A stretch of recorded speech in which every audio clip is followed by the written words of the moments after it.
Bonjour, bonjour tout le monde et bienvenue sur RMC Business TV, la chaîne des entrepreneurs. Ça fait plaisir de vous retrouver une fois encore dans le cadre de cette émission qui met en lumière les talents qui font bouger l'Afrique. Il a accepté de partager avec nous son expérience. Il a 24 ans, avec 24 collaborateurs à la tête de 2 entreprises qui font dans la distribution des produits agroalimentaires, mais aussi dans l'assainissement phytosanitaire. L'invité du jour s'appelle Franck-Olivier Diakonté. Bonjour Franck-Olivier et bienvenue sur RMC Business TV, la chaîne des entrepreneurs. Bonjour Ferry. Ça va? Ça va Ferry et vous-même? Ça va bien. Avec vous, on va faire le tour de votre modeste parcours. C'est avec plaisir que je vais le partager. On y va.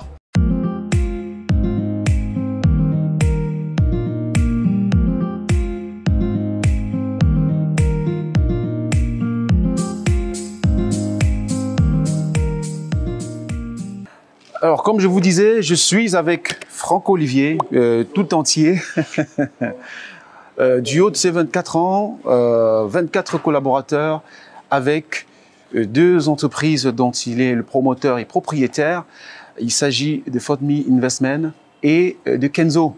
Alors, Franck-Olivier, est-ce que vous pouvez nous dire, avec des mots plus clairs, qu'est-ce que vous faites concrètement, d'abord avec FODME Investment, ensuite Kenzo? Ok, déjà, avec FODME Investment, nous faisons dans la distribution des produits agroalimentaires, Oui. les épices pain ici que vous connaissez déjà, et nous projetons faire dans la distribution du café torréfié, du café moulu. D'accord.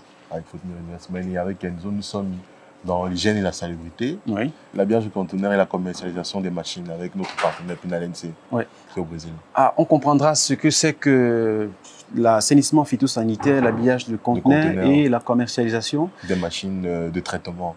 Des machines de traitement de café. Cacao et de café. Voilà, on comprendra de quoi il retourne tout à l'heure, mais revenons un peu à FODME qui fait dans la distribution des produits agroalimentaires. Des produits agroalimentaires. Vous avez commencé par des épices. Pourquoi? Déjà parce que c'est le day-to-day routine, c'est-à-dire on prépare chez tout le monde chaque jour et on ne prépare pas sans épices. Il faut l'épice qui donne, qui rend le goût de la nourriture mielleux et tout. Nous avons pensé à distribuer des épices spéciales parce que nous avons choisi Spicy. Pourquoi déjà? Spicy, c'est une épice qui est saine. Elle est bio, pas d'ingrédients chimiques, pas de conservateurs. Raison pour laquelle nous avons choisi Spicy, qui est pas déjà notre structure, comme je vous ai fait comprendre la dernière fois. Nous sommes juste dans la distribution des épices. D'accord. Donc, vous travaillez avec des fournisseurs. Vous vous contentez de commercialiser les produits qui sont fournis en amont par des producteurs. Est-ce que ça marche? Est-ce que le business tourne? Le produit est fourni en amont par le producteur chez le transformateur qui est Spicy. D'accord. Et nous commercialisons, donc nous prenons le stock que Spicy a transformé et nous commercialisons à notre niveau. Voilà. Idée géniale, hein? Et on a envie de savoir d'où vient cette idée géniale. D'aller chercher ce que les autres ont produit, transformé, et de vous contenter de commercialiser. En fait, tout vient de l'esprit de vouloir faire valoriser notre Made in Cameroun local, qui n'est pas valorisé comme il se doit, en fait. Pour ne pas dire qu'il n'est pas valorisé du tout, mais il n'est pas valorisé comme il se doit. On valorise toujours plus ce qui vient de l'extérieur que ce qui vient de chez nous. Donc, nous sommes venus avec cette vision, avec une vision et une mission de vouloir valoriser le Made in 237. Et pas le mauvais Made in 237, mais le bon. Parce que beaucoup aujourd'hui se mettent l'accent sur ce qui est mauvais pour déstabiliser notre pays. Alors que nous avons tellement de belles choses chez nous. Et il faudrait que des personnes comme nous et d'autres confrères aussi qui ont cette aptitude, nous ensemble, nous venons valoriser ce Made in 237. Alors, l'entreprise est lancée depuis combien de temps déjà? Depuis 2018. Depuis 2018, 2 ans plus tard, et avec 24 collaborateurs à ce jour, c'est vrai qu'il y a une deuxième. Ça fait pas beaucoup, hein, seulement 2 ans? Non, ça va. C'est ça qui nous permet de pouvoir amplifier la gestion de l'entreprise et mieux être capable de gérer les opérations. Oui. Donc, c'est un peu ça, quoi. Alors, quelles sont justement les opérations que vous gérez? Comment est-ce que vous avez réussi à construire votre circuit de distribution? Où est-ce que vous les distribuez? Parce que vous êtes vraiment dans le volet distribution. Avec qui? Comment vous y prenez-vous pour pouvoir atteindre vos objectifs? Ok, nous allons repartir dans le volet de Kenzo parce que Kenzo, c'est Kenzo qui permet cette insertion dans le cadre, qui nous permet d'avoir une insertion dans un carnet d'adresses, bref. D'accord. Parce que Kenzo fait dans l'hygiène et salubrité. Et Kenzo nous a permis d'avoir des partenariats avec les restaurants, les hôtels, les pharmacies, les domiciles des personnes qu'on a eu à traiter en termes d'assainissement et tout. Donc aujourd'hui, on utilise ce carnet d'adresses qu'on a pu avoir pour faire présenter nos produits, les produits Spicy, pour faire commercialiser ces produits. Et c'est avec la qualité et la vision de notre entreprise que nous respectons, c'est ça qui nous permet en fait d'être insérés dans ce marché et de pouvoir satisfaire la clientèle qui est là, que nous avons pu trouver, qui est déjà là, et de pouvoir, parce que vous savez, aujourd'hui, c'est du bouche à bouche en fait. Donc cette clientèle bavarde, ça mijote un peu de partout, parce que c'est pas ici, c'est du bon en fait, c'est du bio. Ouais, du coup, ça donne envie de goûter. De vouloir goûter, justement. Ça donne envie de vouloir goûter cette épice-là. Alors, Franck-Olivier, est-ce que c'est facile, en tant que jeune entrepreneur que vous êtes, de pouvoir gérer aussi autant de collaborateurs sur 24, de gérer 2 entreprises, mais surtout de faire face à la concurrence qui est très rude dans le contexte africain? C'est pas facile du tout. Sinon, quel est votre secret? Déjà, il faut connaître la difficulté. La difficulté, c'est qu'à notre niveau, dans notre contexte camerounais, on ne s'entre-soutient pas en fait. C'est-à-dire qu'il est difficile... Il y a manque de solidarité. Il y a manque de solidarité. Donc, il est difficile de faciliter l'insertion d'un produit sur le marché, de faciliter l'insertion d'une prestation de service. Donc, on se rend dans des situations où nous devons nous-mêmes aller du terre à terre, échanger avec les clients directs qui sont sur le terrain, aller à la rencontre des Bayam Selam, parce que la Bayam Selam, on les appelle au marché les assos, parce qu'elle a déjà son carnet d'adresses. En fait, les Bayam Salam, pour ceux qui ne comprennent pas, ce sont des revendeuses et des revendeurs. À petite échelle. À petite échelle, oui. Voilà. Les vendeurs à la sauvette. Tout à fait. Donc, ils ont déjà un carnet d'adresses de ménagères et elles ont pu influencer sur les choix et les sélections des épices de ces ménagères-là. D'accord. Donc, c'est ces Bayam Selam qui nous permettent, qui nous accompagnent dans l'insertion des différents produits Spicy au niveau des ménagères que nous n'avons pas dans notre carnet d'adresse. C'est ces Bayam Selam qui nous permettent de faire déguster aussi directement du terre à terre à ces ménagères et tout. Donc, c'est un peu ça. Vous voyez que c'est un peu très compliqué parce que il faut être sur le terrain, il faut se démerder au maximum pour pouvoir faire goûter ces produits, convaincre la personne ensuite de racheter les produits. Et la chance qu'on a, c'est que Spicy, c'est une épice qu'on peut déguster à la lèvre, juste comme ça. Donc, la poudre, en fait, peut être déguster à la lèvre parce qu'elle n'a pas d'ingrédients chimiques. Ah, d'accord. C'est l'avantage, comparé aux autres qui ne peuvent pas faire déguster les épices directement. On les utilise pour les grillades. Pour les grillades de poulet, le poisson, la viande. Sur toutes les formes, en fait. D'accord. Sur toutes les formes, Franck-Olivier, c'est une histoire assez intéressante et je suis sûr que beaucoup se demandent comment est-ce que vous avez fait pour en arriver là. Est-ce que vous avez par exemple eu l'aide de vos parents? Comment avez-vous rassemblé les fonds pour pouvoir vous lancer? Parlez-nous un peu de vos débuts. Bon, les débuts n'ont pas été faciles. Pourquoi? Parce qu'au début, même s'il faut avoir l'aide de ses parents, c'est pas aussi facile que ça. Parce qu'aujourd'hui, tout le monde se dit que parce que tu as un parent peut-être qui est placé, c'est facile. C'est pas facile. Pourquoi? Parce que le parent peut te donner et tu sais pas gérer. Tu vas toujours finir par perdre. Voilà. Donc, c'est déjà ça, il faut apprendre à gérer. D'accord. Et cet apprentissage n'a pas été facile. Pourquoi? Parce que ça demande à trébucher à plusieurs reprises.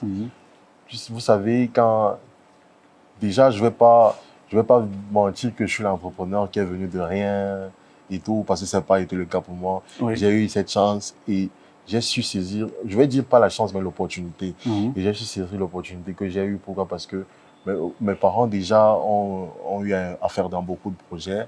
Ils ont énormément d'entreprises qu'ils ont bien montées, bien situées et tout. Donc, j'ai saisi les opportunités que j'avais, connaître les failles de leurs entreprises qu'ils avaient montées et trouver une solution à ces failles. Parce qu'il fallait à tout prix que je vienne avec un accompagnement particulier sur ce qui avait déjà été fait. Donc, c'est cette science en fait qui m'a permis de trouver ces failles et d'accompagner avec la solution. Et Spicy, c'est aller chercher la faille chez l'autre, chez le voisin.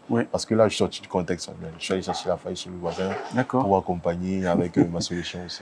Franck-Olivier, je suppose que vos parents sont très fiers de vous. Ça, c'est à eux de le dire, en fait. Oui. Votre épouse aussi, j'imagine. Fiancé, oui. Voilà, je vous ai tiré les verres du nez. Excusez si j'ai trahi un secret. Non, c'est pas un secret. Je ne cache rien du tout. Elle vous soutient énormément. Énormément. Ah, d'accord, Franck Olivier. Mais ça ne vous a pas suffi d'avoir For Me Investment. Vous avez également lancé l'entreprise Kenzo. C'est au même moment ou c'est quelques années après? Donc, comment ça s'est passé? Kenzo est venu bien avant. Déjà, Kenzo était la vision de mon vieux, qui était au niveau de...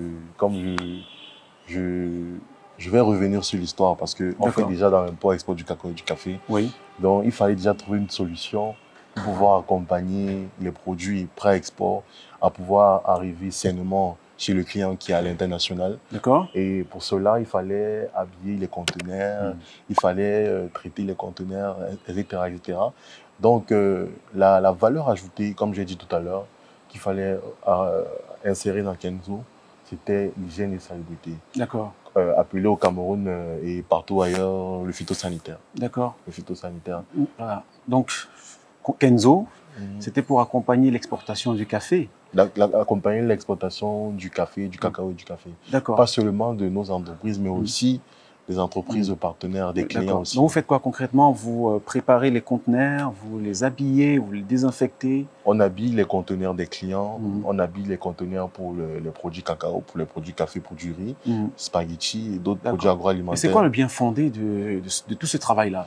C'est nécessaire? C'est très nécessaire parce que c'est ça qui garantit la transaction du conteneur avec le produit du Cameroun pour l'extérieur. Oui. Parce que le transit, en fait, va de 30 jours à plus. Ça dépend du continent où le produit va. Oui. Maintenant, il faut garantir la qualité du produit qui quitte de notre port du Cameroun pour arriver chez le client qui est à l'international.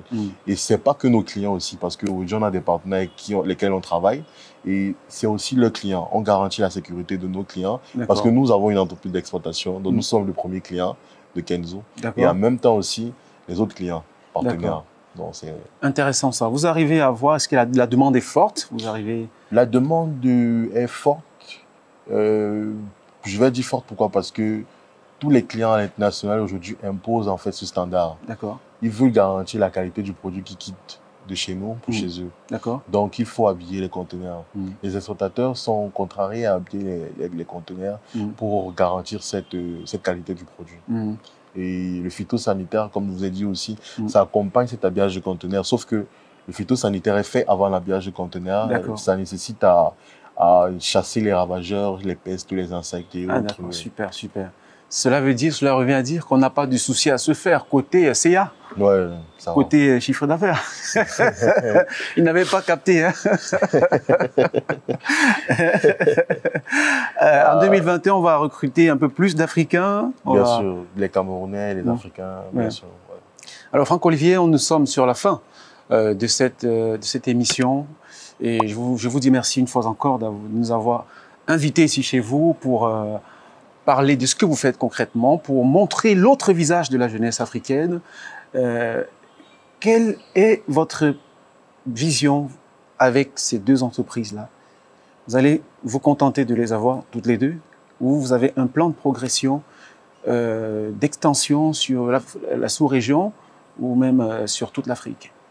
Et déjà, il y a un plan d'extension parce qu'il faut aller attaquer ailleurs aussi. Oui. Ailleurs, il y a le même problème, donc il faut aller trouver la solution. Il faut ramener cette solution ailleurs.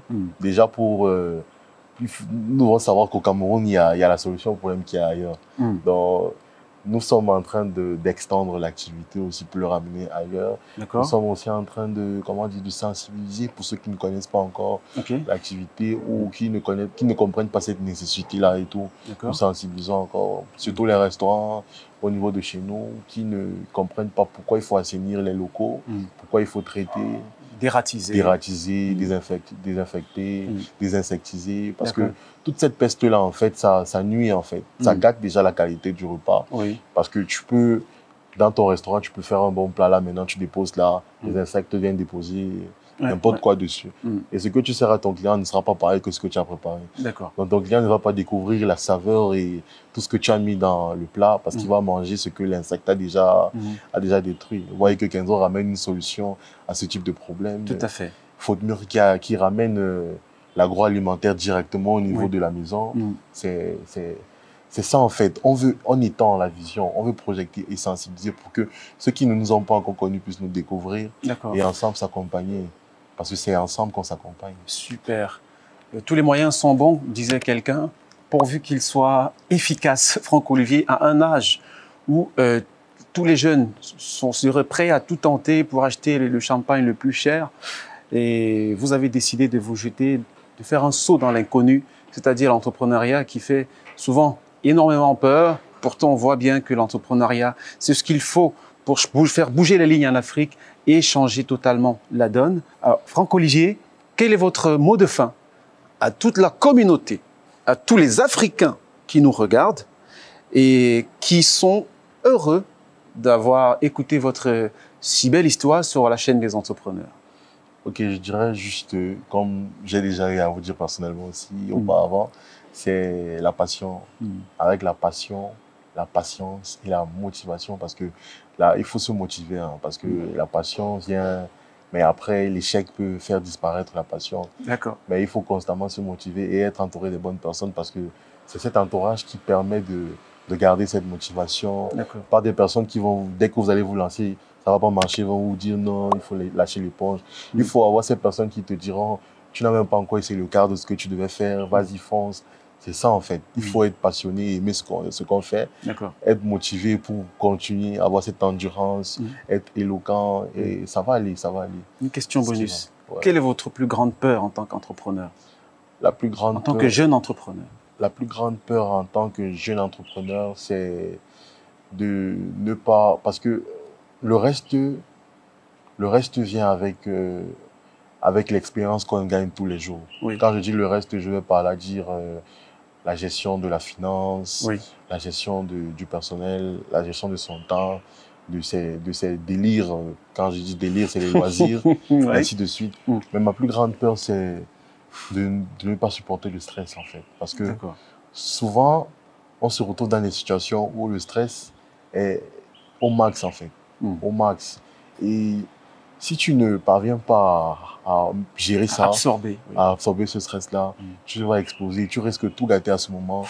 Tout gâter, ça veut dire, on peut aller chez un client, je vais prendre un exemple clair, si vous me permettez. On peut aller chez un client qui t'insulte, qui rejette ton produit, qui rejette ton service et tout. Et la façon dont il te méprise, en fait, la façon dont il te rejette, il te rejette avec un air méprisant. Et tu peux exploser en insultant là. Si tu n'insultes, tu ne sais pas qui il est, il peut aller gâter tout le carnet d'adresse que tu as déjà eu à concevoir. C'est cette peur. Mais avec l'expérience qui est là, on arrive à se maîtriser. Ce n'est que ça qui peut me faire peur aujourd'hui, parce que le monde est vraiment ignoble. Mais ça va aller, il y a assez de bonnes personnes, assez de bonne énergie pour effacer toutes ces zones négatives et tout. Donc c'est ça en fait. Merci Franck Olivier. Assez de bonnes personnes, assez de bonnes énergies pour effacer toutes ces ondes négatives qui nous entourent. MC Business TV ne peut que vous souhaiter bon vent dans votre odyssée entrepreneuriale. Et merci d'avoir accepté notre invitation. C'était avec plaisir, frère. C'était avec plaisir. Restez connectés à votre chaîne, activez la cloche de notification, sauf si ça n'est déjà fait. Et rendez-vous à une prochaine édition de votre émission Le Coin de l'Entrepreneur sur MC Business TV, la chaîne des entrepreneurs. MC Business TV, c'est la télé-web pour entrepreneurs et ceux qui désirent se lancer dans l'entrepreneuriat en Afrique et dans sa diaspora. Découvrez nos émissions ActuBiz, MC Talk, Le Coin de l'Entrepreneur, Fabrique d'Afrique, Ça se discute, Parcours et bien plus encore. MC Business TV, c'est le point de chute et de rencontre entre les entrepreneurs et les acteurs de l'économie africaine. La vitrine d'une Afrique qui bouge. MC Business TV, la chaîne des entrepreneurs.